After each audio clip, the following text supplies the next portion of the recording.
अलंकापुरी पुण्यभूमी पवित्र, जिथे नांदतो ज्ञान राजा सुपात्र. तया आठविता महापुण्य राशी, नमस्कार माझा श्री ज्ञानेश्वराशी. आळंदी. पुराणात अलंकापुरी पुण्यभूमी असा उल्लेख असलेली हीच ती ज्ञानदेवाची आळंदी. अवघ्या महाराष्ट्राचा माथा जिथं भक्तिभावानं झुकतो ते पवित्र तीर्थस्थान म्हणजे आळंदी. अशा या पावन भूमीच्या कुशीत वसलेलं केळगाव.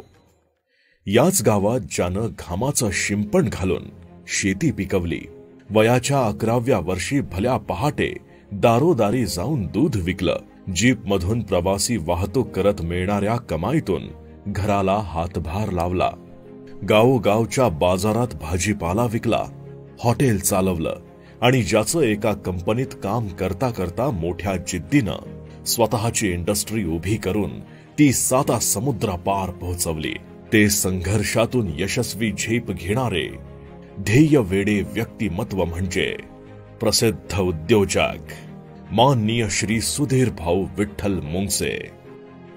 कृषी वारकरी परंपरा असलेल्या कुटुंबात सुधीर भाऊंचा जन्म झाला.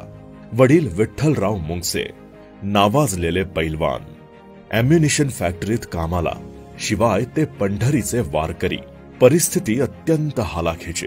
साहजिकच शेतीची जबाबदारी सुधीर भाऊंच्या खांद्यावर येऊन पडली आणि 10वी नंतर शिक्षण थांबलं. पण डोळ्यात स्वप्न होतं मोठं होण्याचं. अशा वेळी मदतीचा एक हात पुढे आला. तो हात होता भोसरीचे प्रथम आमदार माननीय श्री विलासभाऊ लांडे यांचा. विलासभाऊ सुधीर भाऊंचे सख्खे मामा.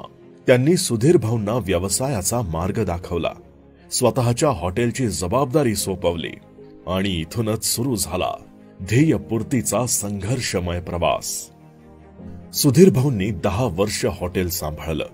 त्यानंतर 1999 मध्ये सेंचुरी इंका कंपनीत 11 महिने काम केलं. पण तुटपुंज्या पगारावर कुटुंबाचा गाडा ओढणं अवघड होतं.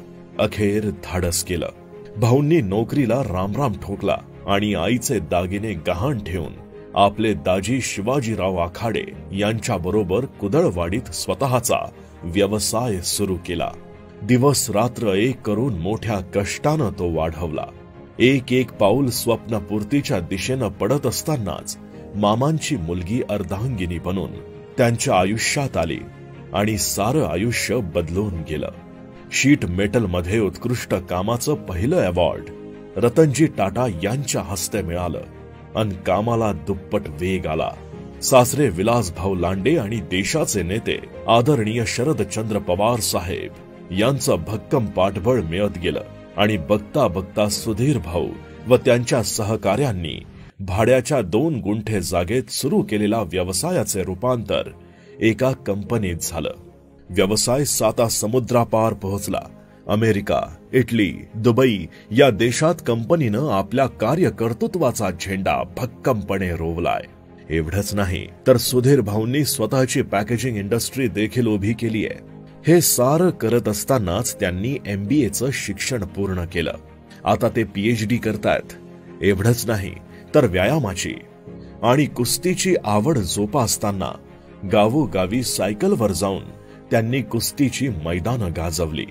संघर्ष करण्याची तयारी असेल तर अशक्य असं काहीच नसतं, हेच अवघ्या जगाला दाखवून दिलंय सुधीर भाऊ मुंगसे या ध्येय वेड्या उद्योजकानं.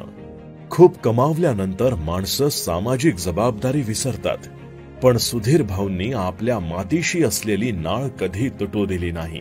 राजमाता शिक्षण संस्थेच्या सचिव पदाची जबाबदारी सांभाळताना त्यांनी विविध कोर्सेस सुरू केले आणि ग्रामीण भागातील मुलांसाठी उच्च दर्जाचे शिक्षण उपलब्ध करून दिले. शेतकऱ्यांच्या आनंदासाठी सुरू केलेल्या साहेब केसरी बैलगाडा शर्यतीच्या दिमाखदार नियोजनानं सुधीर भाऊंनी संपूर्ण तालुक्याचे लक्ष वेधून घेतले. मी सेवेकरी सोशल फाउंडेशनच्या माध्यमातून इंद्रायणी नदी स्वच्छता अभियान, आरोग्य शिबिरं घेतली, रोजगार मेळावा, करिअर मार्गदर्शन, महिलांसाठी व्यवसाय प्रशिक्षण, बचत गटांना व्यवसायासाठी आर्थिक मदत, याशिवाय शर्यतीत जखमी होणाऱ्या बैलांना विमा संरक्षण असं सर्वांगीण विकासाचं कार्य आता सुधीर भाऊंनी हाती घेतलंय. सामाजिक भान जपणारा, संकटात मदतीला धावणारा, सुखदुःखात खंबीर साथ देणारा आणि तळागाळातील समाज घटकांसाठी तळमळीनं झटणारा, आपल्या हक्काचा माणूस असं जनमानसात अढळ स्थान निर्माण करणारा जनसेवक म्हणजे माननीय श्री सुधीर भाऊ मुंगसे. आज त्यांचा वाढदिवस. या निमित्त त्यांना मी सेवेकरी सोशल फाउंडेशनच्या वतीनं आभाळभर शुभेच्छा.